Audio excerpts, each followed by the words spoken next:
It's Thursday, the 21st of January, 2021. In this evening's FA Cup match preview show, we are joined by a Price of Football podcast presenter and Brighton fan and football finances fucking rain man, Kieran Maguire. Kieran will be giving us some insight into what to expect from the Seagulls, how they've recovered from their own previous ownership issues, and the sometimes murky world of football finances. I'm John Aspinall, and this is the Seaside's podcast match preview show. Brighton away with Kieran Maguire.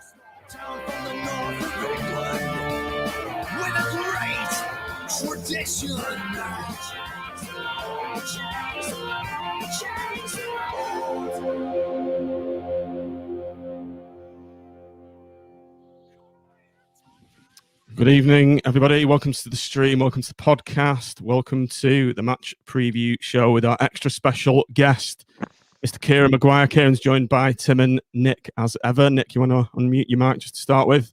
So, Kieran, just to kick off, thanks for ever so much for joining us. Fat Boys Slim and Des Lynam weren't available, so thanks for coming off the subs bench for the. That's very, very kind. That's very kind. To be named with those two is possibly the most flattering thing I've ever heard in my life. Well, we aim to please. I wonder what Des Lynam's up to these days. Does he get spotted at the Amex at all? Yeah. He potters around in the posh seats. I'm behind the goal with the Oysters, but yeah. Des is still there, and Norman is held in high affection by all the fans. He's still a fantastic DJ. Yeah, when you hear him do a DJ set, is amazing. But his heart's in the right place as far as the club's concerned as well. You have big raves then in the hospitality sections there, do you? Oh yeah. You just got to look at me. I'm down with my homeboys every other Saturday. Kieran, this has been a mad rush. I just want to introduce you to Tim. That's Tim. Tim was a former BST chairman and also one of the first ones sued by the Oysters, weren't you, Tim? Yes, I'm in that gallery of people who have that dubious honour, along with Joey Barton and a few others, and quite a few other Blackpool fans, unfortunately. Well, my hat is doffed in your direction. Anybody that's on the wrong side of the Oysters gets my vote. I can assure you, Tim. And welcome, Nick, as well. Hi, Nick. Good evening, everyone. Right, Kieran, we're going to kick off a bit about yourself to start with. So, for the uninitiated, for the people who don't listen to the Price of Football, could you tell us just a bit about yourself, who you are, what you do, and what the Price of Football is, and how that came about, please? Well, I'm just a teacher. I teach at the University of Liverpool, and I've ended up teaching football finance, and lots of people will say that's not a proper subject, and I'll say you're absolutely right, but people love it. So it's a very easy subject to teach because I've worked all my teaching life in Manchester and Liverpool, which is clearly two football mad cities, and I found. If I'm just doing my regular nonsense to say, Marks and Spencer's have got something coming out, and let's take a look at Apple's latest results. Students are straight on their phone, they're Instagramming, they're Facebooking, and so on. If I'm in Liverpool and I say, hey, guess what? United owe 258 million quid in transfer instalments on players they've signed and not paid for, all the Scousers go, Jesus Christ. And it just became a Trojan horse to allow me to teach regular finance under the guise of football. So it just worked that way. And then the traditional media, they like people from universities. They think that we've got gravitas, and many of my colleagues are incredibly talented, well-researched individuals in all aspects of medicine and science and maths and all the proper subjects. And then they wanted something when the Glazer deal went through, when it took over at United. And it just so happened that on that day, I'd been teaching at one of the banks who were advising the Glazers. So I knew a little bit about the deal. And I managed to explain it and not make too much of an idiot of myself. So, of course, the next time a football finance story comes up, they say, well, he wasn't too bad. We'll have him back. So I then started to sort of get this regular rota on sort of TV, radio, and the newspapers. And I became friendly with a bloke called Guy Kilty, who works for 5 Live, and he does a show called Wake Up to Money. And that show went out at 5:15. I was the only idiot in academia that was willing to drive in to BBC studios in Media City in Salford and appear live in the studio. So I got to know him a bit. And then he sort of pitched the idea of a podcast to me on football finance. And I said, well, there's 2 problems. A, nobody's interested in it. And B, we'll run out of stories within 3 weeks, even if we did try it. But he persuaded me to have a go. And I said, I think we needed a co-host, because otherwise, what one person, as you probably know yourselves, lads, having an interaction with people is really good from a production point of view. So I was in the process of going through probably about my 6th midlife crisis at the time, and I thought it was a really good idea at my age to move away from the Northwest and move back close to Brighton. And the reason for this was because when I used to watch us on a Saturday afternoon, to get back to Manchester, where I've lived most of my life, I had to really leg it at full time, and I couldn't stay behind for a couple of scoops with my mates. So I now live close to Brighton, and I commute to work in Liverpool because of football. Now, as football fans, you'll just nod and say, yeah, we fully understand that. You talk to anybody who doesn't understand football, they don't. And I somehow managed to persuade my wife this was a good idea as well. So I said, well, we need to find a co-host who lives down south. And I've always liked Kevin Day because I felt he was fantastic on Match of the Day too. But also, I remember when Brighton had ownership problems, and no other club's ever had them, of course, going back to the mid-90s, and Kevin put on a benefit gig for us. Now, he's a Palace fan, yeah, but he's a comedian, but he's also a football romantic. So I'd never forgotten that and said to Guy, let's get this Kevin Day in to do the show. And I didn't tell Kevin that I was a Brighton fan, because we hate Palace and they hate us, because I thought the show would die on its arse within a few weeks. But somehow we've managed to muddle our way through. And I think we get around about 40,000 downloads a week these days. And slightly less than us. Pardon? Just ever so slightly less than us. Well, yeah, I follow the tables, and I said, the Blackpool one is the one we're trying to overtake, and one day we'll get there.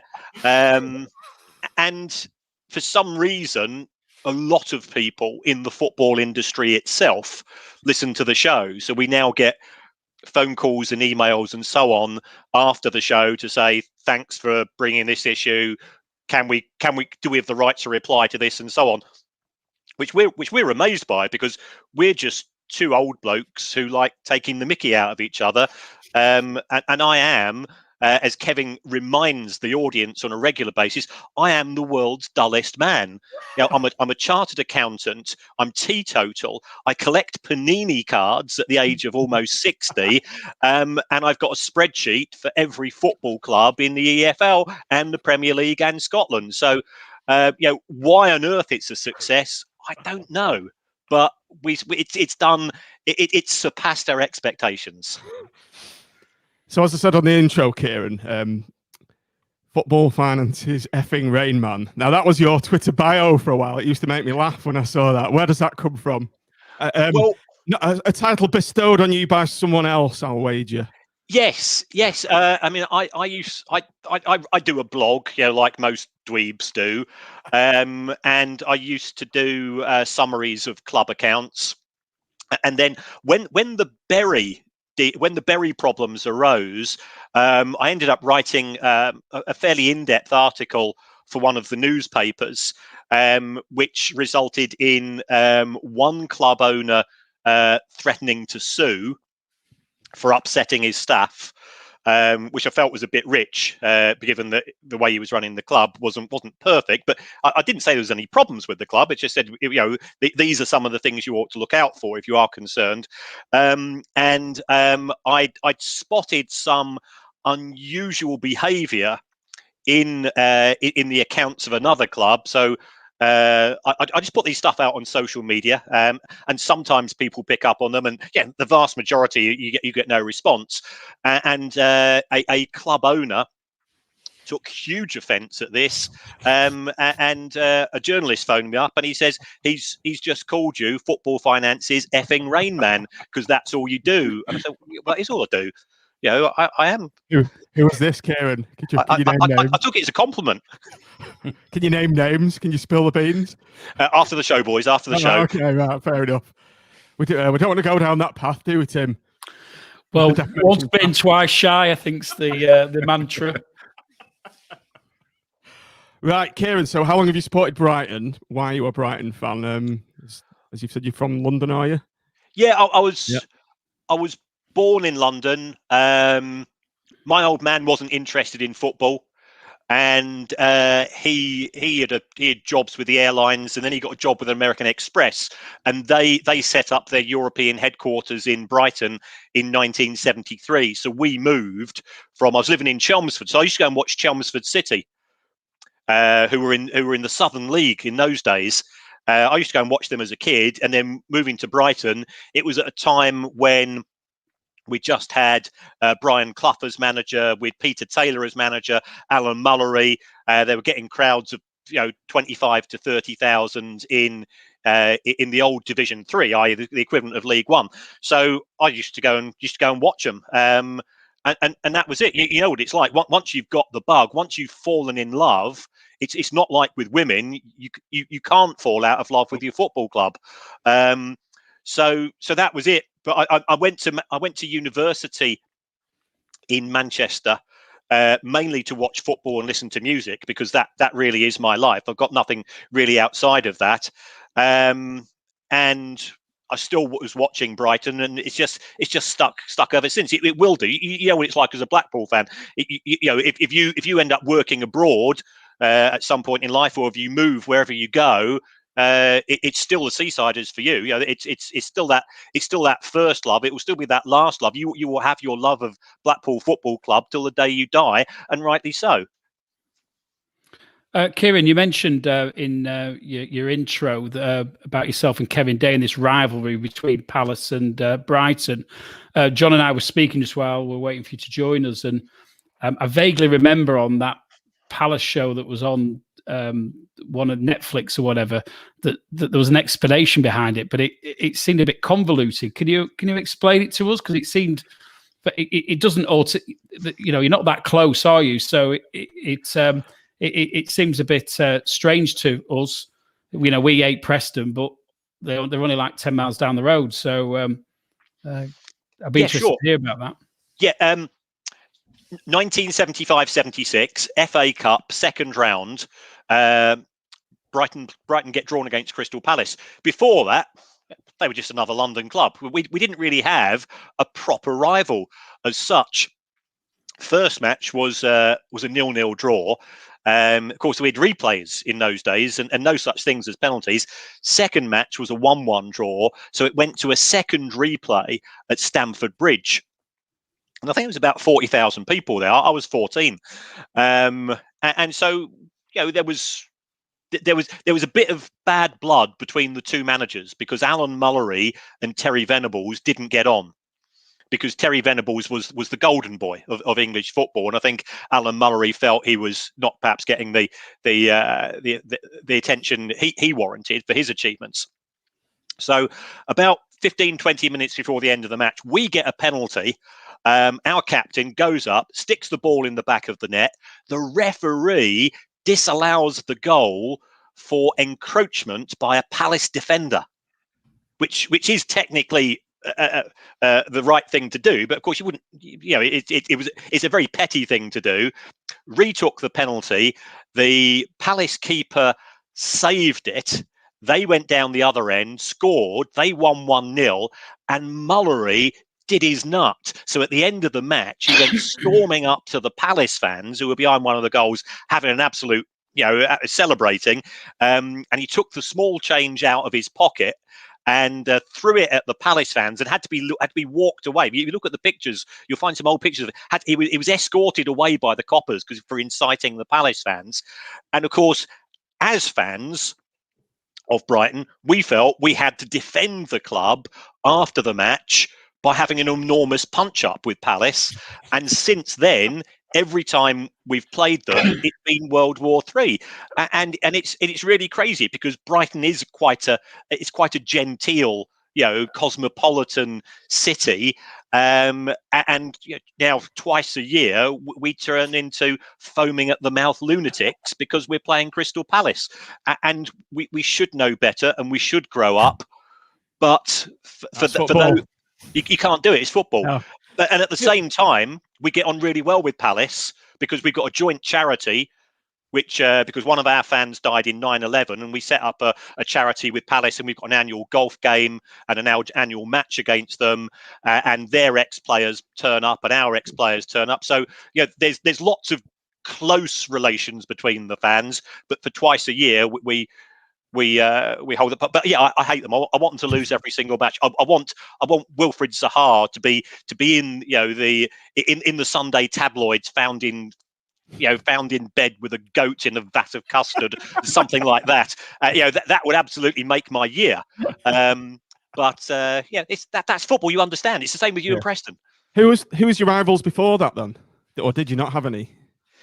We didn't particularly like Swindon.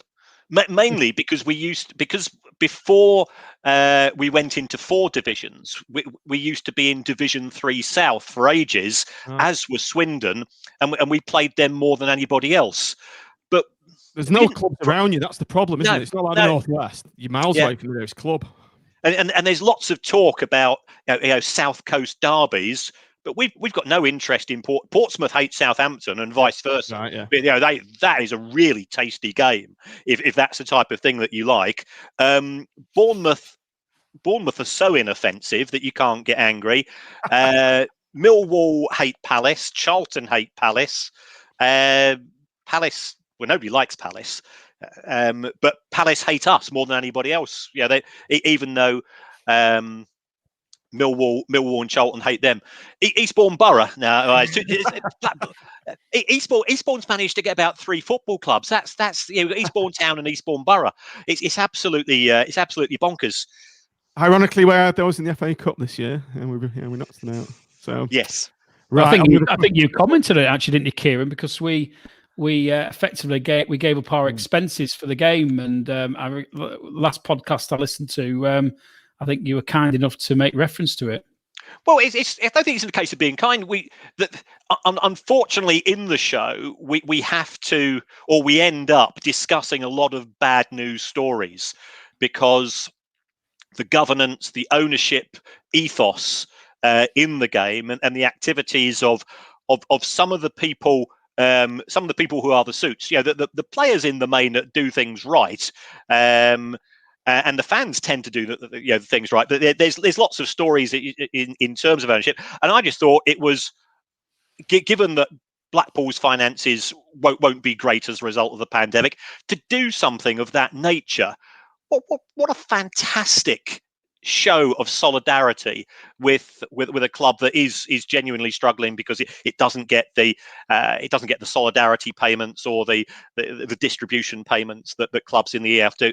So I highlighted it because it's a fantastic thing to do, and I think at a time when we're all down, people being good to other people is something to be proud of. And I think there are so many things to be proud of that have arisen as a result of this pandemic. If we take a look at all of the community schemes, the highlighting of food poverty by the likes of Marcus Rashford, but also the work that's been done by by clubs, both front office and back office, when clubs haven't furloughed staff, then they've got those staff to phone up fans who are over 70.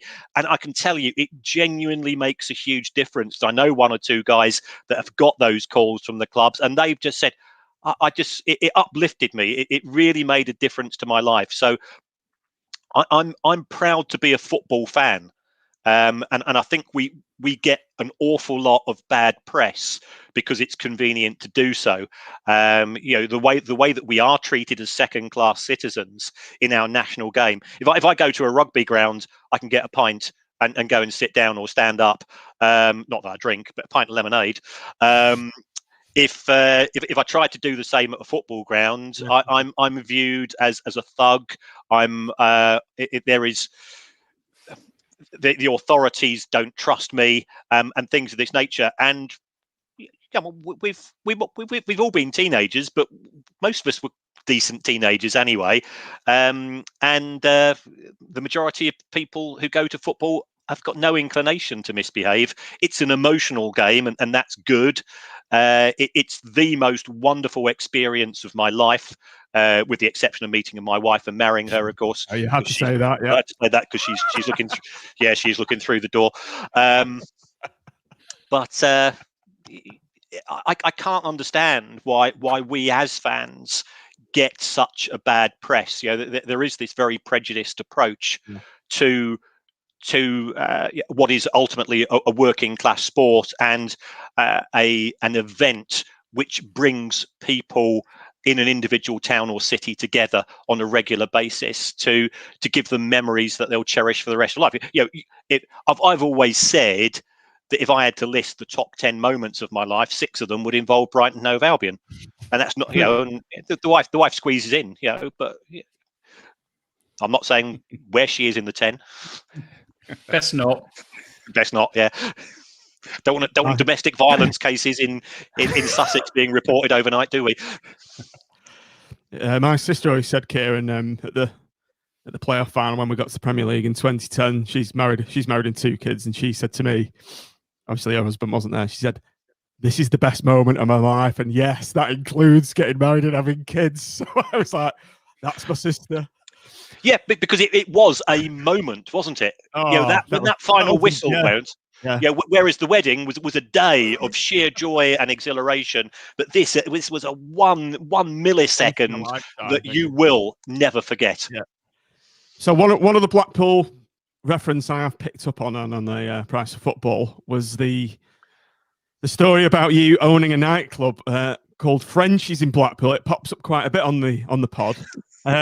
Now forming, I was looking up because I'm slightly too young to remember it. Tim might be old enough, but it was the Tash, wasn't it? Oh, could you tell the listeners what this story was all about and how you came out to own a nightclub in Blackpool? Well, no, I wasn't the owner. I used to work for a firm of accountants, and it had gone into administration. Right. So we were continuing to run it to try to bring some money in, and because I don't drink, I was working for a firm based in Manchester, and therefore they used to send me out to run all of the pubs and clubs in the northwest. So I'd go from Crewe and Shrewsbury, sort of south, up to Cumbria, in further north of Manchester, and my job was Thursday, Friday, Saturday night. I'd pick one of the pubs and clubs, and go there and effectively make sure that everything that was taking place did take place, because pubs and clubs are cash-based industries, and they are industries which are quite difficult to run if you're not familiar with them. So I've done quite a few over the years. So I ended up at this place called Frenchies, and if you are familiar with it, it's where the Tash used to be, Tim. Well, if it's the Tash, I don't remember where the Tash was. So. Yeah, and there was something called a Tash next to it. So that does. Your father's right. Tash, I think it was originally, and then it got truncated down to. Yeah, there was two nightclubs on that site, I think. I went into when it was the Tash. It was a rock club, turned into a rock club, Kieran. Oh, is it? It was. It was. It's gone now. It's been demolished. Been knocked down, hasn't it? I think we need a blue plaque there. So I ended up, staff wouldn't turn up, so I'd be, behind the bar. There'd be issues with the bouncers, so I ended up being a bouncer. So you just have to get on with it. There were people dealing substances in the pub, and I used to negotiate with them as to what I was prepared to. And I just simply say to them, look, if you do too much, the coppers will come in, and it doesn't bother me if this place gets closed down, because I'll just move on to another pub or club. I'm running 4 or 5 at present. So you learn good management skills there, but I decided to get out. Can I tell this story? It's a bit rude, but it's this a flag R video is not for children, so blaze away. Okay. I'll keep it. I'll keep sort of the polite version. We were losing booze and we were losing money, which is quite common in the pubs and clubs, and I was getting a bit hacked off at this. So I decided to one of the day lock up and then just hang around inside. And I used to have a baseball bat in my office just in case things turned a bit lively. And I heard a noise coming from the ladies' toilets, and I saw a light on. I said, well, I'm sure all the lights should be off by now. I thought, right, these are the people that are stealing, so I'm going to take them on. So I was in my mid-20s there. I'm a big lad. So I went steaming in through the ladies' toilets, screaming my head off, because at the same time I was petrified, waving a baseball bat, and I was then confronted with the sight of one of the bouncers and a lady who had been at the club that night. She was leaning over the sink. He was standing behind her with his trousers down. And I went steaming in screaming, and she screamed, and he screamed, and I screamed. And I think it's the politest way I can describe it is that she then evacuated all over his shoes. And he goes, oh, bloody hell, what I could do now? I've got to go home to the wife about this. And I thought, I've spent 3 hard years qualifying as a chartered accountant. And is my life like going to be this for the rest of it? I need to get out. So it was so Frenchie's actually crystallized in my mind that perhaps the world of accounting wasn't for me. And the site, there's some sites that you want to get out for very, very quickly, but that still haunts me. I can imagine that as a site you'll never forget, isn't it? Yes, etched on the memory. Did you say you were a bouncer? Well, I ended up, we'd have 2 or 3 bouncers on. If one didn't turn up, I'd end up sort of having to go on the door myself. So you just do whatever you have to do. Did you write off your dicky bow as an expense? Oh yes, wholly, exclusively, and necessarily for the job. Yes, it was all done in my tax returns. I am that dull. And the baseball bat. Yes. You Kieran, you mentioned just briefly about Brighton's previous troubles. I did a little bit of research on this, but I remember some of the demonstrations and protests that Brighton became quite famous is probably the wrong word, but well known for at the time. Marches and the Fans United game where fans from other clubs came to the Goldstone.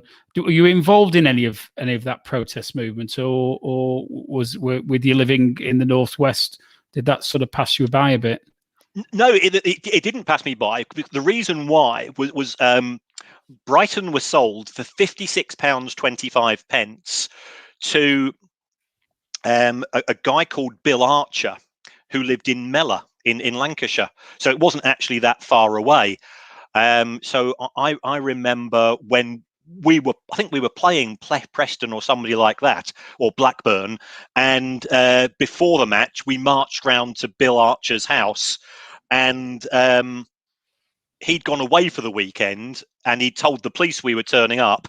So the police said, well, boys, what are you doing here? We come to protest. He says, well, you're wasting your time. So we sort of, yeah, what do you do under those circumstances? So one of the lads got out, he got out a ukulele and started playing a few songs, and we all politely clapped because that's the way that Brighton fans behave. And then we buggered off down the pub. So yeah, we had quite innovative ways of trying to bring the plight of the club to the attention of the media, because it is quite a media town, Brighton.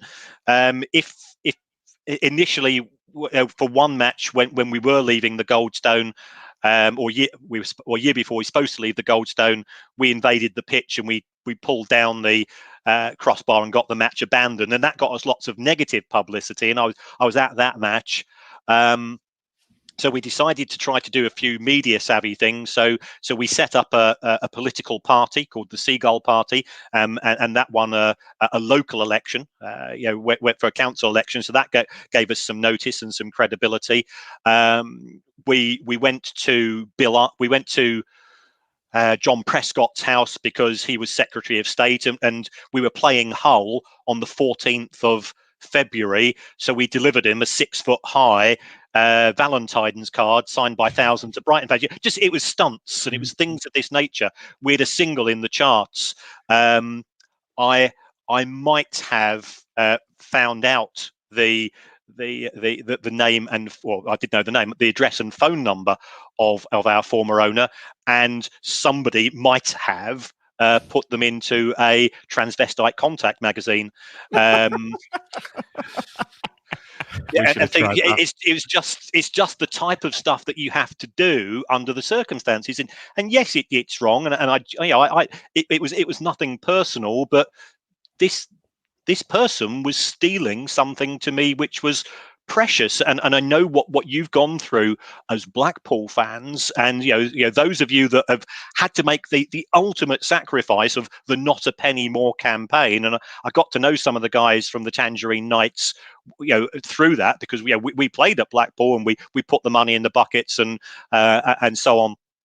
And it must have been heartbreaking to have to go through that in order to try to break the stranglehold that can I say his proper name? I would love you to. Okay, convicted rapist Owen Oyston did to your club, I felt we felt a huge kinship with Blackpool fans, because there were individual weeks when we genuinely felt that the club would no longer be in existence. There were winding up orders. You've been through, sort of legal challenges, having to play at Gillingham for 2 years, having to go to Hereford in 1997, where we knew that if we lost the match, the club was gone, because we didn't have a place to play in the following season. There was a tentative agreement with Gillingham to play there, but if we were out of the Football League, we wouldn't have got any crowds at all. As it was, we were struggling on crowds of just over 1,000. I know, because when I was researching it, it was amazing how many similarities there were between the protests you were doing and some of the things that we'd done. And for instance, we'd put somebody up at the general election as well, and the local elections. We've done the march to Clafton Hall where Owen lived, and various other things. The boycott, obviously, ours unfortunately had to go on for a very, very long time. And it's do you think any of that perhaps has sort of influenced your approach to football finances? The sort of obviously, you've mentioned the sort of, you seem to have a litany of poor owners that you focus on in these podcasts. But do you think probably Brighton were perhaps one of the first ones really to be subject to that type of poor ownership? And do you think that sort of awaken the interest in the type of things that you seem to focus on in the podcast?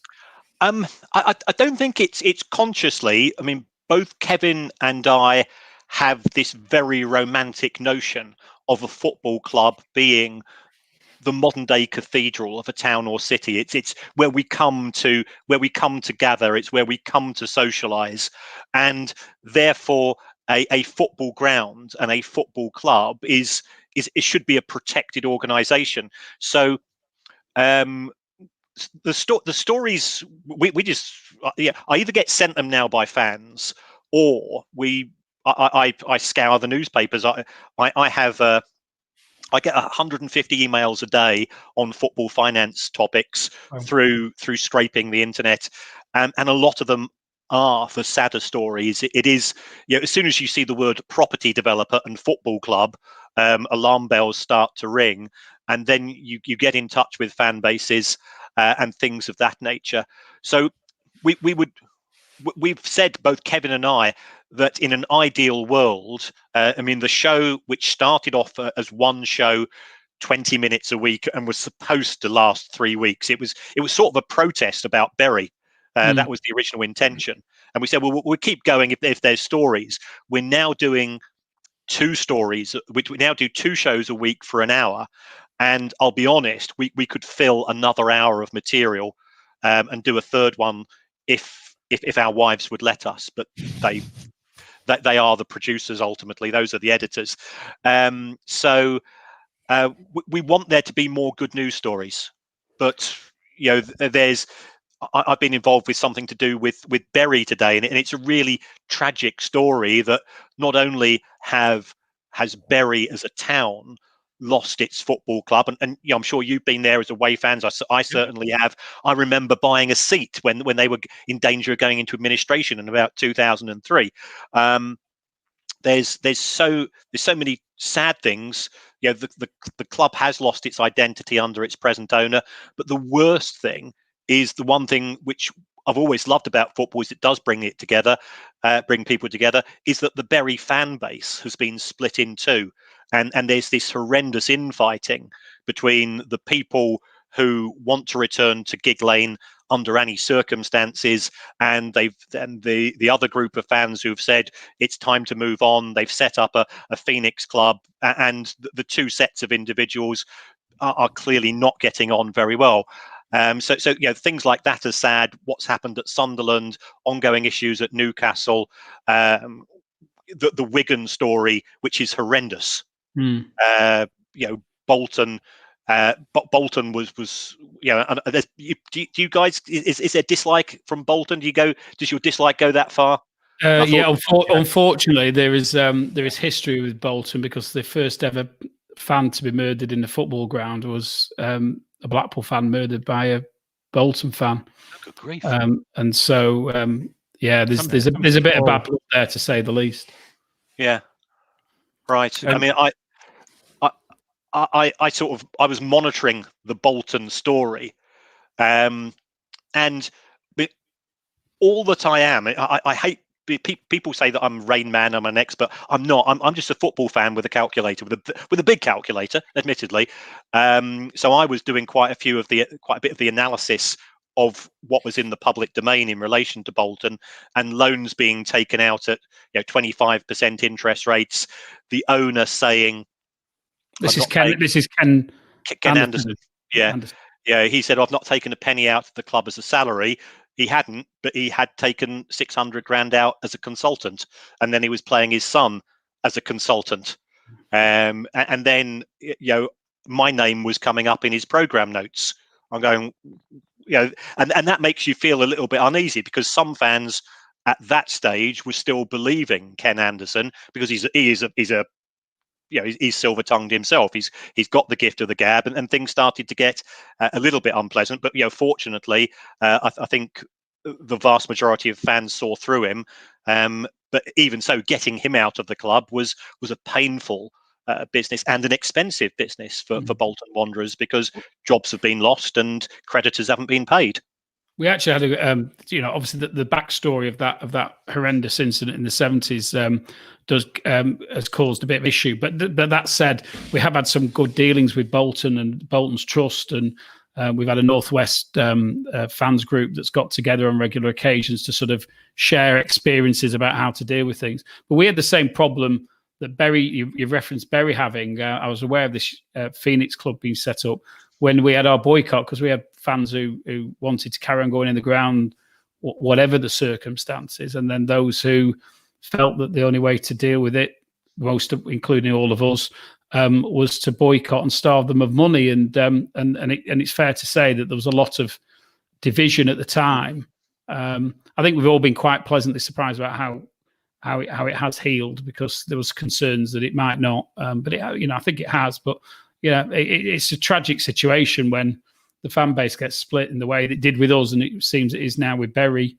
And it'll happen. I think it happened with Coventry fans as well, didn't it? When they had to go to Northampton. I remember Coventry, the chair of the Coventry Trust, basically warning us that this will happen, and it did with us, and I think it will again in that type of scenario, because people get very polarised, I think, as regards the views.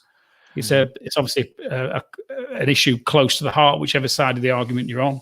That's right. I mean, for some people, that they go to football to forget politics, to forget everything else which is dragging their life down, and that's all they want to do, and it's a form of escape. And I fully sympathise with those people. I utterly understand that they don't want to get involved in protests, and they don't want to get to be signing petitions. Because give me football, see some of my mates, have a few jars before, after, and that's my big day out. And I'm sure those fans, just like we all are, after Saturday at 5 o'clock, it doesn't matter, and you walk out of the ground saying, I'm never going to watch that lot again. By the time you get home, you say, oh, we're playing such and such on a Tuesday, and your mind's changed. And those fans that have tried to organise against the owners, again, huge admiration, because they have ended up, they've been sued, they've been belittled, they can be excluded from the club. We had one of our fans in our protests in 1997. He phoned up the club chief executive, and he shouted I think he threatened to kill him. Now that's wrong. He shouldn't do it. Okay, or he just or he said, "Oh, I effing hate you," and this, that, and that. And it went no further than that. But because our club chief executive also sat on the local board of the police, this fan ended up somebody coming around and knocking on the door. And by all means, the correct thing would be to say, don't you do that again. Don't be an idiot. You're not helping yourself. You're not helping the club. But he ended up doing 3 months inside for what was a relatively minor offence for somebody that didn't have a criminal record. So people have made huge sacrifices on a personal level, and for every Blackpool fan who was in the Not a Penny More campaign, I salute them, because it is heartbreaking at the time. For those fans that went inside, they're not scabs. They're just people who've got a different viewpoint. And I'm absolutely delighted to hear that there has been a healing. My concern at Bury is because there is the potential now for two clubs, that it will continue to be nasty. Certainly from the comments I was reading today on social media, it's not good. And the club itself has not been well managed under the Steve Dale, who is a man who does not have football's best interests at heart. I think they've had two on the trot, haven't they, Bury, as well? So they're extremely unlucky. Yeah, the previous owner, he wasn't a great businessman, and he got into business trouble, and he could no longer afford to subsidise the club. So he'd put a lot of money into the club. The one thing that Steve Dale hasn't done is put money into sort of the day-to-day operations of the club. He stopped paying the bills literally as soon as he arrived. The direct debits and the standing orders stopped, and then wages became intermittent. His predecessor, Stuart Day, was reliant upon his personal business to subsidise the club. And that always comes at a risk. If you look to see what's happened at Notts County under Alan Hardy, when Alan's business started to suffer, Notts County suffered on the back of that, because if you're using the profits from your own business to subsidise the football club, when things go wrong for you, things go wrong for the club as well. Kieran, you've mentioned a number of clubs there that have had ownership issues, and some of them still have that ongoing. Where would you say the Oysters rank in the league table of poor ownership? Wrong I believe you can refer to them. Wrong is the phrase that we have been threatening to do a top 10 of wrong-uns, but the producer is now terrified of somebody listening in and not liking it, and I'm going, well, hold on, this is an opinion piece. It's a bit like me saying, how do I rank the Spice Girls? It's no more than that. But so we have been threatening to do that on the show, but we'll get around that. The Oysters are reprehensible in my opinion. Initially, convicted rapist Owen Oyston, just in case people don't remember his background. He likes the glamour, as many people do, and clearly Blackpool were very successful in being promoted, and I've got Blackpool's accounts going back. So initially it seemed to be okay, but clearly the success of reaching the Premier League and then the utilisation of the financial benefits of being in the Premier League for personal gain, and there's nothing wrong with that. There's nothing illegal in giving yourself an £11 million dividend or management fee. But it's not in the best interests of the football club that wants to return. But if I recall correctly, Blackpool got into the playoffs the following season. Was that right? They did, yeah. They got to the playoff final as well. Yeah. So had the club suffered, and then of course things deteriorated, and his fallout with is it Bellicon? I can never say. Yeah.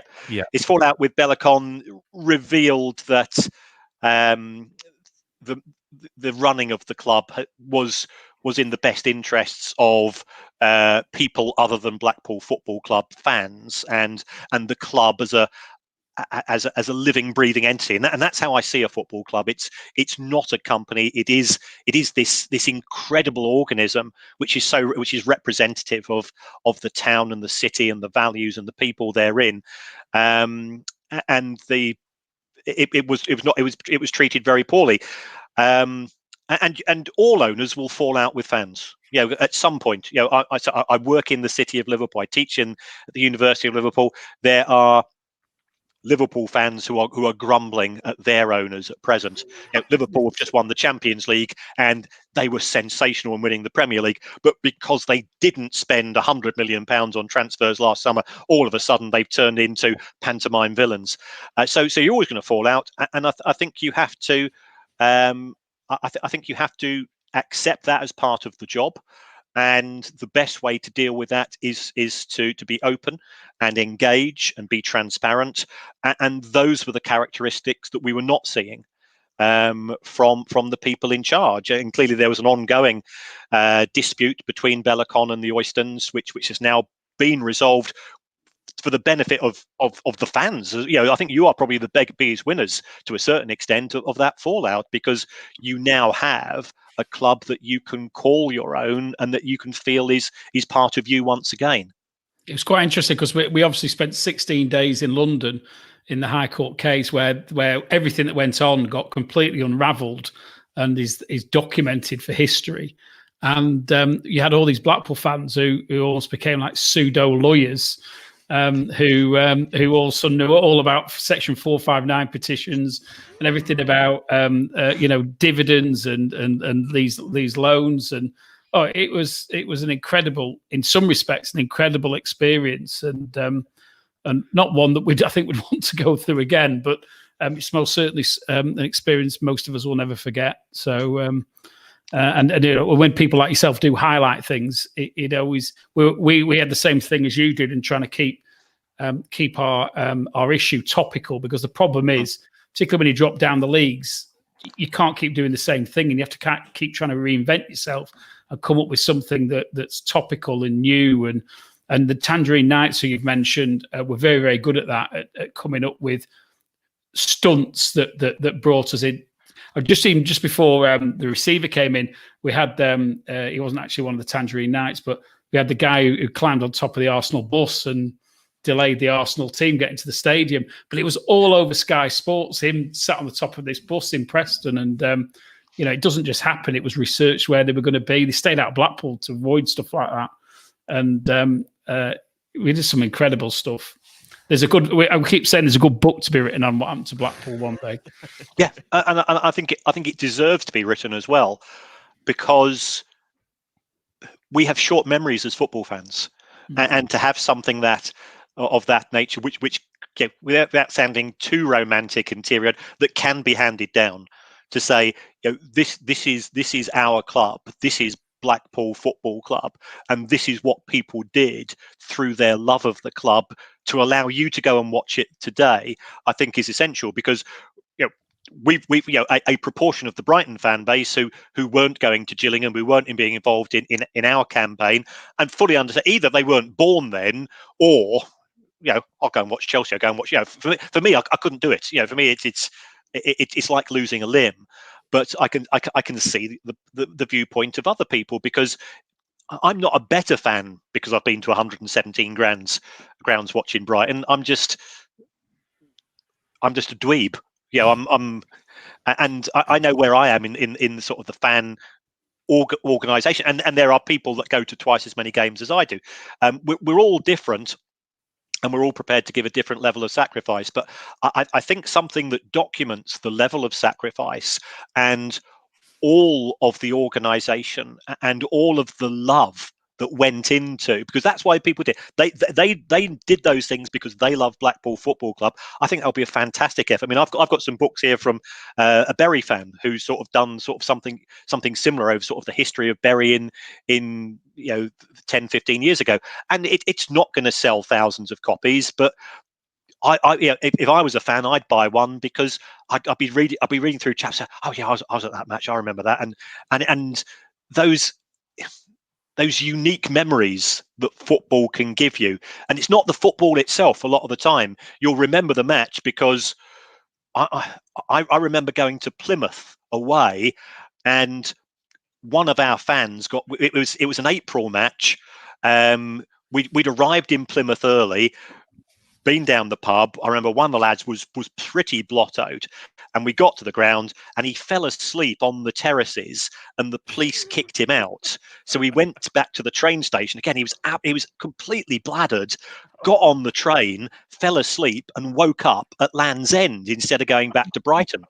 And that story becomes legend, and it's keeps me at my age as if I'm a teenager again. And every time I go to a football match, it's that one thing that can make you feel young again, because you see such and such, and do you remember when he did this? Or if you're playing that team, do you remember 87 when we went to them, when they stuffed us 5-0, but they gave us free pies at the end of the game, and we thought it was wonderful. And things of this nature, which I think is so unique to football, should be cherished. And if somebody goes and writes it up, I'd say hats off to the person. Well, actually, one of the things we're hoping to do, actually, there's a group of fans bought an old working men's club opposite the ground, and one of the rooms it's going to be called the War Room, and it's going to be, amongst other things, is going to document the struggle in a narrative with murals and pictures and memorabilia, and it's something that I think, like you say, it's something where you need to be able to look back in 10 years' time, 20 years' time, and not forget what we've been through and what it all means to everybody. Terrific. Yeah. And it's good. It's good to have memories, and it's good to be able to pass on those memories as well. So Kieran, you obviously Brighton, you've had a few grounds to go back to. The Withdean Stadium, I used to live in London, and that must have been a depressing place to go to, the Withdean Stadium. Now you're at the Amex. Obviously, I remember the big farmer campaigns when I was going to those grounds, to the Withdean. So obviously you've gone from the Withdean to the Amex. I mean, it's a very nice stadium. I believe it's in the middle of nowhere, though. Is it a bit too sanitised, or what's your opinion of it compared to the previous grounds you've had, and the Goldstone included? Well, we've had 4 home grounds during my time supporting the club. We started off at Goldstone. That was central. That was in Hove. That was actually quite close where I went to school. So we'd go and watch the players train, or the players would sometimes go and train on our school field. In the 70s, that was the way that football was. So the Goldstone was a dump in many respects, but it was our dump. Yeah, it's our dump. So it was a very emotional farewell. Yep.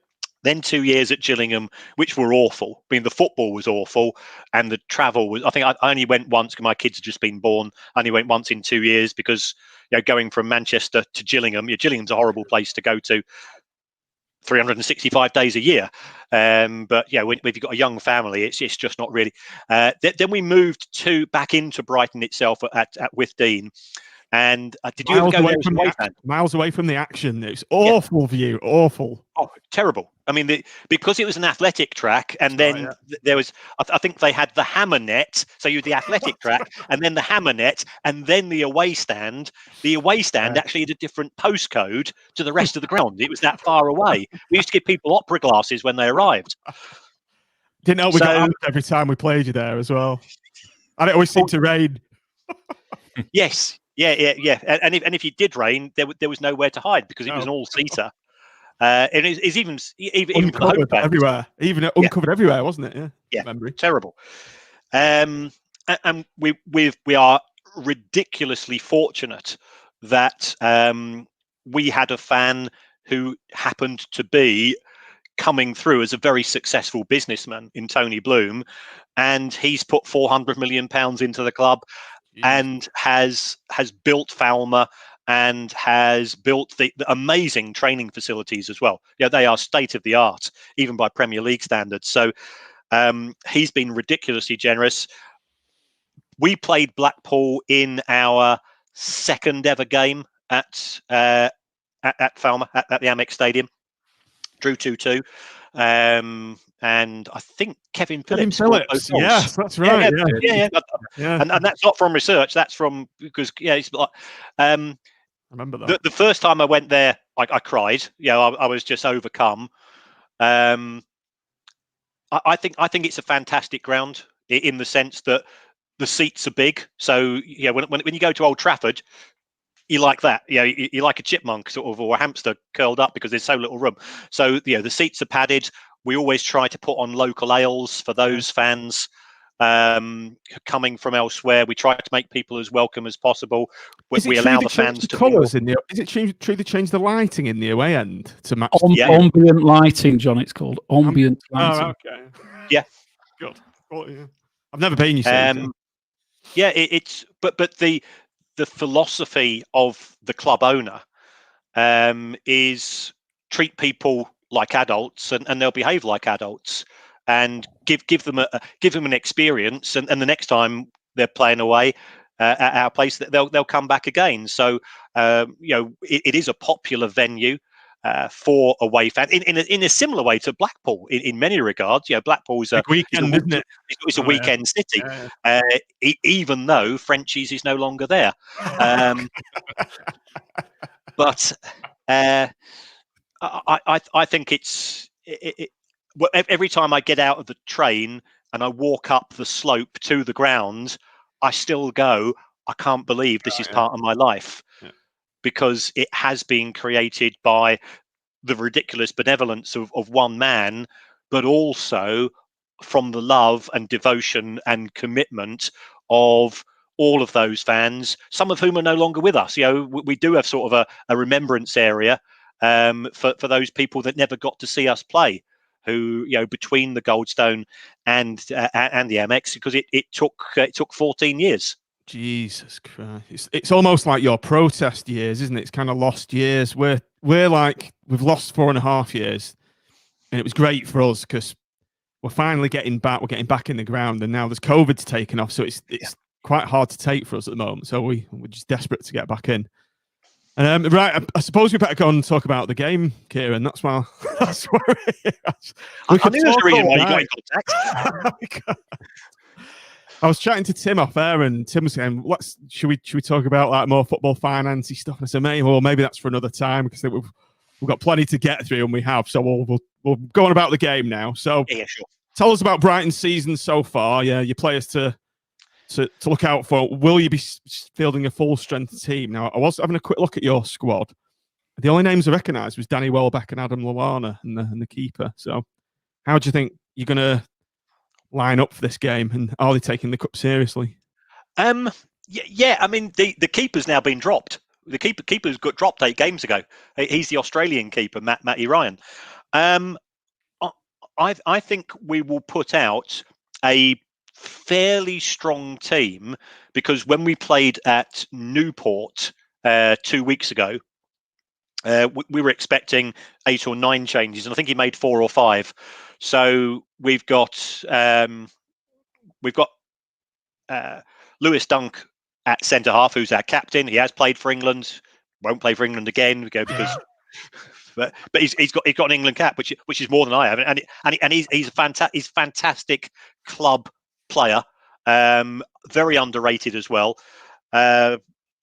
We Brighton are a strange team. Is that, in my opinion, we've got a pretty strong 22, but trying to work out our best 11 is actually quite difficult. So the side is quite interchangeable.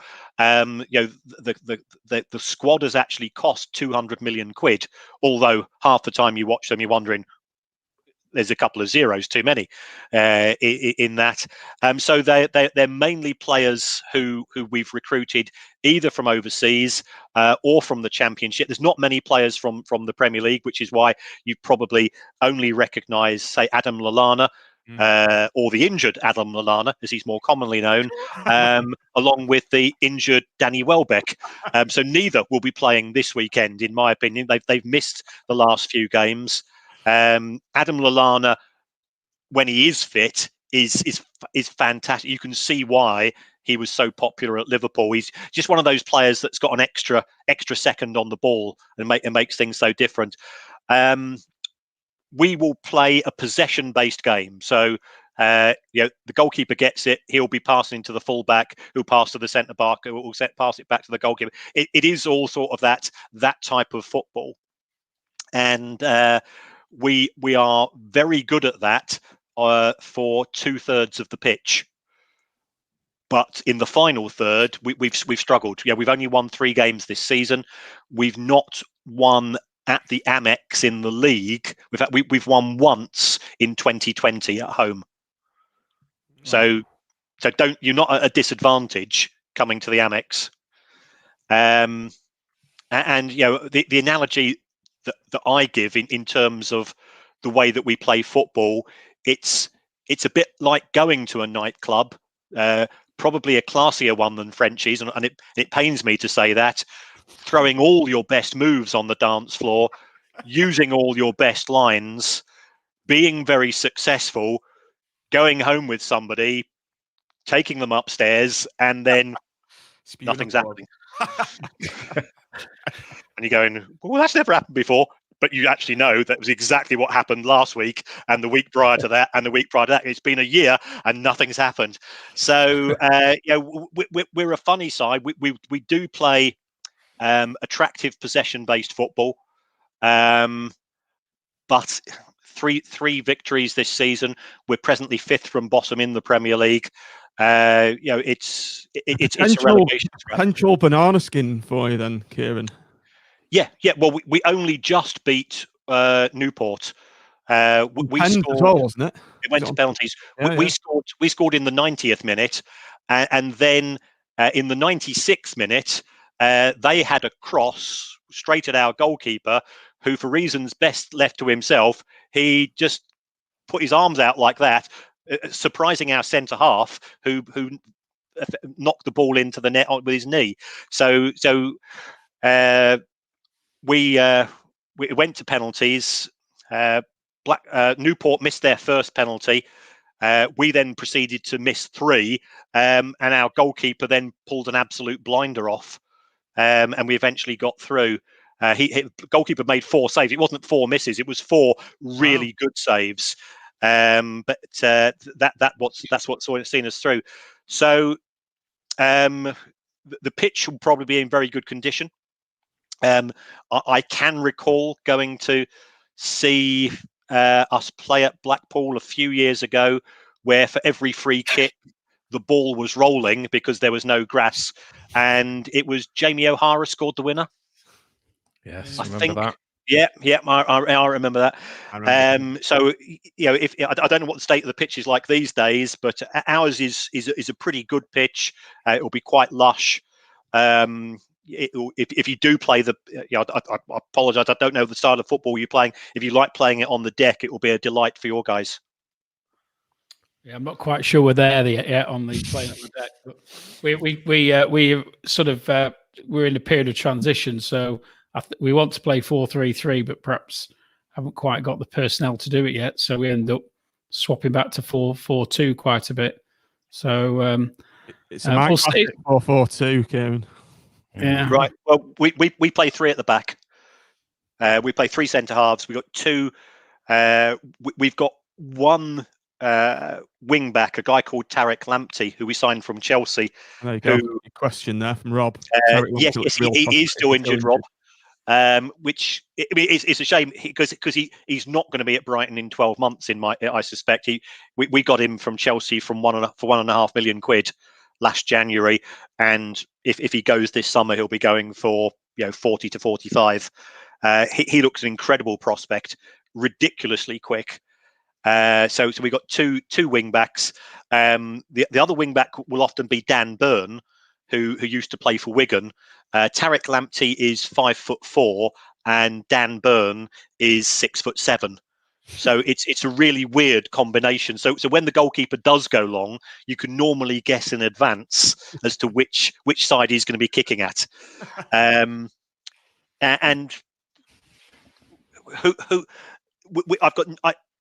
even for a league match, I couldn't tell you who the manager's going to play because he does change the squad around a lot. I mean, the defense is always settled, but the attack, it could be Lamptey, who's a French striker we signed from Brentford, Danny Welbeck when he's fit.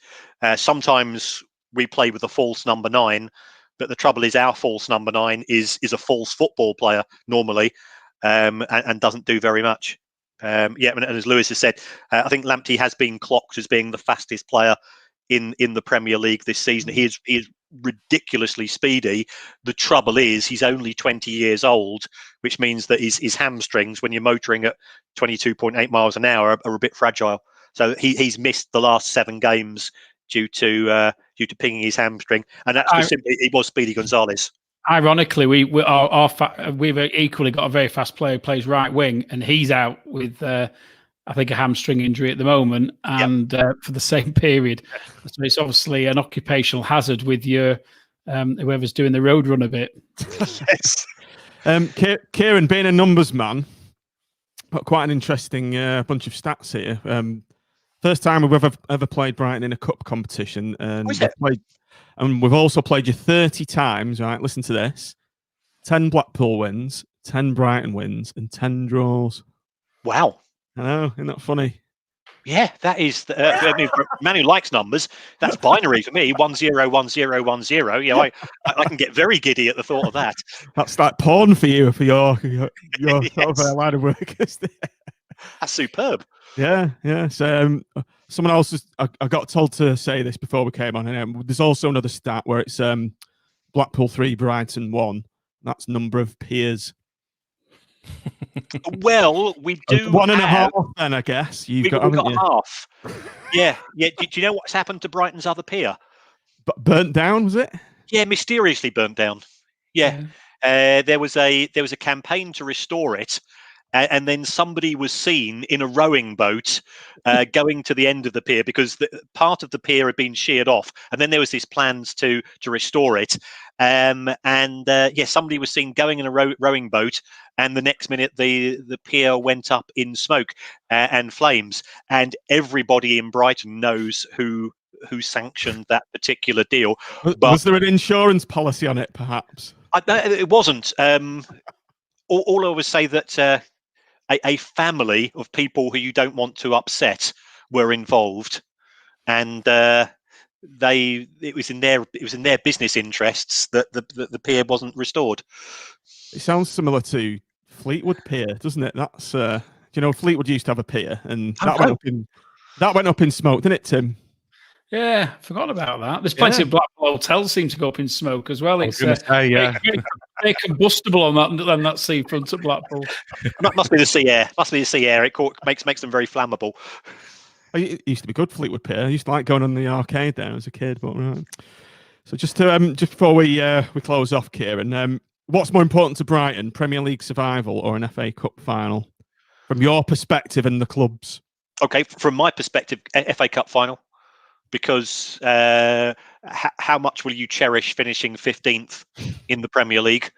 I've been lucky to see us get to an FA Cup final in 1983, and I can still remember every single event of that day. So to get there again would be my preference from the club's point of view, without a doubt. Survival in the Premier League. It's never been a worse time to be relegated because of the dependency on the TV deal. So to drop out would be a financial disaster for the club. You've taken a question out of my mouth there. We were just going to quickly touch on the 1983 Cup final against Man United. That final, were you there? It was the first ever kind of FA Cup final I can remember as a football fan, and my abiding memory of it is was it called Gordon Smith? Gordon Smith, yeah. Gordon Smith must score, yeah. Gordon Smith must score. Were you there, and what was it like? If you were, yeah, I was there. I was at Manchester University at the time doing my finals. So I'd come down to Brighton for a few days beforehand to revise at home. We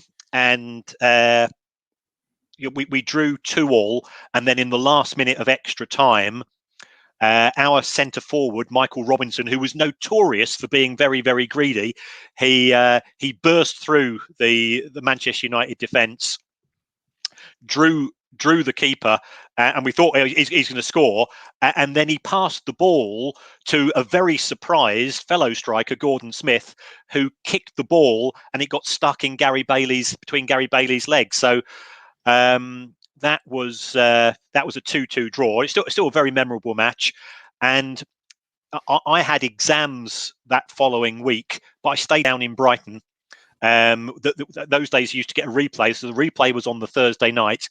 Another 4-goal thriller in the replay, of which Manchester United got 4, and then I had to get an overnight train, because they didn't have the fast trains in those days, an overnight football special back to Manchester, wearing my Brighton kit. And those days United were quite tasty, so I had to lock myself in the toilet all the way back to Manchester to get in at Piccadilly. I remember getting in about 5 o'clock, getting a bus back to my house, picking up my calculator and pencil, and dashing to university to finishing off my university exams, and that cost me my degree qualification, because I hadn't slept, I hadn't revised, and I got what I deserved. Just going back to '83, it always resonates with me. It's around that time. I think it's like an end of an era, because I don't know whether the other guys remember, but when you and I were growing up, Kieran, FA Cup final day was like sacrosanct, wasn't it? And it started with FA Cup, it's a knockout. Yep. And FA Cup question four. You had they followed all the teams to Wembley, the coaches and interviews and everything. I mean, it was one of the I think there's only 3 games shown live. There was the FA Cup final, the European Cup final, and the England-Scotland. Yeah. And they were the only ones that were ever shown live all season.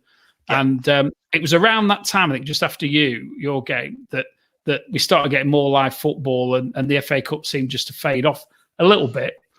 Most certainly by the end of the 80s it had. But I mean, I remember Steve, you can remember all the games. I remember your manager was Jim Amelia, wasn't it, at the time? Was it Jim Amelia? Yep. I remember Steve Foster playing centre-back. Headband. I remember all these things because FA Cup finals then meant everything.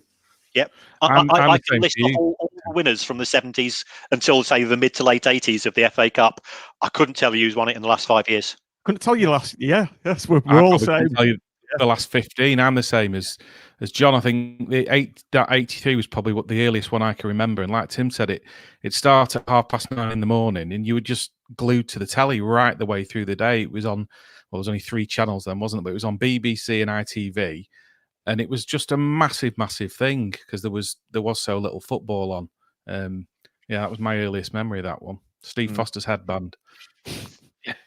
Speaking of players, Kieran, we always like to do this just before we go. It's a bit of fun. They played for both, so we like to everyone who's watching this stream, if you can get your thinking caps on and drop a few names in. They both played for Blackpool and Bolton. So Peter Sotheby is a blast from the past. Yeah, he married one of the Nolan sisters, didn't he? That's right. Yeah. Yeah, we signed him for 130 grand. Did we sign him from Blackpool? I can't remember. I think you did actually. I'm sure he was at Blackpool before he went to you. It's a little bit. I always have an expression that it's those of a certain vintage who will remember. Yeah, it was a cracking player for us as well. Yeah, he's so, remembered a lot of affection, Peter Sotheby. A little bit before my time, actually, to be honest. So we've got a few more. This is one for me that was quite poignant, Kieran. He didn't play for you for very long, but he was a fabulous player for us, Stephen Dobbie. Now, the reason why it really sticks with me was because I think this was in the second year of our parachute payments, and we weren't signing players. And Dobbie was a massive success for us, and he was available. I think it was only like 1.3 million. We were a division. Was this not in our Premier League year? Because no. We'd gone down. We were in the Championship. Right. Okay. Because we're in the receipt of the parachute payments, and I thought we can definitely afford him with the, I don't know, what is it, 17 million you were getting in the first couple of years. And I thought we'll definitely get him in the window. I was watching Sky Sports, and it appeared Dobbie gone to Brighton. I remember throwing something at the telly, and I thought they are taking all the money now. I thought if they're not, Dobbie has been such an influential player for us, and he'd gone to Brighton. I mean, no disrespect at the time, but we were in a better better state financially, and it was a real moment for me. Like they are not giving us one penny of this money. It's none of it's going into the club. We could have easily afforded him, and he went to Brighton. He didn't do a lot for you, did he? It didn't work out for him. It was really strange. He was sort of a classic Scottish number 10 in that technically he was very good, wasn't fast, but I don't know, whatever. But he did he come back and play for you again? Yep. Because he scored at the Goldstone. No, sorry. So he scored with Dean. He scored an absolute cracker a few years later. I think it was a match on a Tuesday night, and then he went up to Scotland, didn't he? And he was knocking in hat tricks for fun. Falkirk, was it? Some strange. But Dobbie was one of those players. He was like DJ Campbell when DJ Campbell came to us, who didn't seem to fit in at many clubs. But when he came to us, it was like a bunch of misfits who, under Holloway, all seemed to play the best under him. It's a bit ragtag army, and sometimes, particularly bearing in mind where we're at in the league. But all of them seem to play the best football they ever played in their 1 or 2 seasons or 3 seasons, whatever it might have been at Blackpool. And most certainly, I think in Dobbie's case, that was the position. Andrea Orlandi, do you remember him? Oh yeah, I sponsored his kit. Yeah. Did you? Oh yeah. He was. He was a really technical player, fantastic technical player. We signed him from Swansea, I think. Did he have a brother? All right, was that somebody else? I thought there was 2 of them. This is part of our boycott years, so we're not very good on it, are we? Chris Basham, did he play for Brighton? No, not to my knowledge. No. I think so. Lee Hendry, Hendry. Yeah. We'd lead Lee Hendry towards the end of his career. I think he's had some personal issues to deal with. And he didn't really look focused. Did he either? Did he go bankrupt, Lee Hendry? Yeah. I thought he had done. Yeah, I mean, 40% of professional footballers go bankrupt. It's astonishing, isn't it? When you think how much money they must accumulate, clearly not save. They're not good at saving. The trouble is, if you get a lot of money at a young stage, you get used to a lifestyle, and you spend the lifestyle, and then when the money stops, I was in discussions with a former Premier League player very recently who is bankrupt, and he relies on cash work. I'll be honest with you. And he's got the bailiffs at the door, but he's also got 3 divorces because, as well as bankruptcy featuring in players when they retire. Divorces are very common as well, because going from that lifestyle where everything is done for you, especially at the Premier League level, to not knowing what to do in terms of, if you're going abroad, you need a vaccination. Well, what do I do? The clubs arranged everything. The clubs arranged visas when I go overseas. If I've got a toothache, the club will arrange a dentist. All of a sudden, for going from that and that amazing environment, which is a dressing room, because it is a real testosterone lads, to all of a sudden, we all do 9 to 5s, and it's, we know what we have to go through. For a football player to come out of that dressing room environment to civilian life is a huge change. They really miss that dressing room environment, and some of them don't cope with it very well in terms of their personal life. So bankruptcy, depression, and divorce, unfortunately, are very common features of ex-players' lives, which doesn't get any attention, because the focus is very much on the elite players in the Premier League. So was that a recent Premier League player as well? Sort of over, or like from when they didn't earn as much money? Well, say 15 years ago, it was still a lot of money, not the same levels of today, but they'll be earning hundreds and hundreds of thousands a year, as opposed to the average salary in the Premier League at present, based on my spreadsheet, is around about 2.7 million. These guys would only been on, say, 600,000 or 700,000 only. But it goes. If you're not careful. Yeah, you have 3 divorces. 3 divorces, yeah. I think there's a moral there, isn't there? Yeah, don't get married. Right, Kieran. I think we've exhausted the questions now. So I just want to close off by saying thanks ever so much for coming on and giving us all your insight and your stories. It's been a really enjoyable evening, and thanks a lot.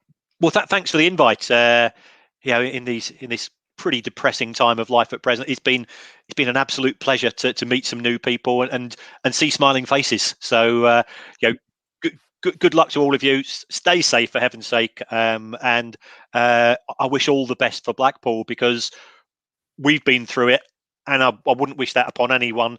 You've been through it, and I want you to see that the upsides are now coming. Even if you don't go through the divisions as fast as you'd like, you've still got your club back, and that's the most important thing. Certainly is. Fantastic. Yeah. Right, thanks everybody for watching on the stream. We're just going to just before I head off, if you look down on the ticker, you'll see we've got a matchday live stream happening on Saturday at 2:30. We're going to be hearing some alternative commentary from Tim and Sam, so that's something to look forward to. If you have liked this, if you enjoyed this video, please do press like, please subscribe to the show, and we'll see you all on. And Walshy, I owe you a kiss. Yes, that's right. We were 499 subscribers in. We've put it out onto Twitter. The 500th subscriber gets a kiss off Tim. So there you go, Walshy. Right, anyway, thanks for watching, everybody. Thanks for listening on the audio pod. Thanks to Kieran, he's been a legend, and all Rainsby said is thanks for downloading, thanks for listening, and up the pool. Up the pool.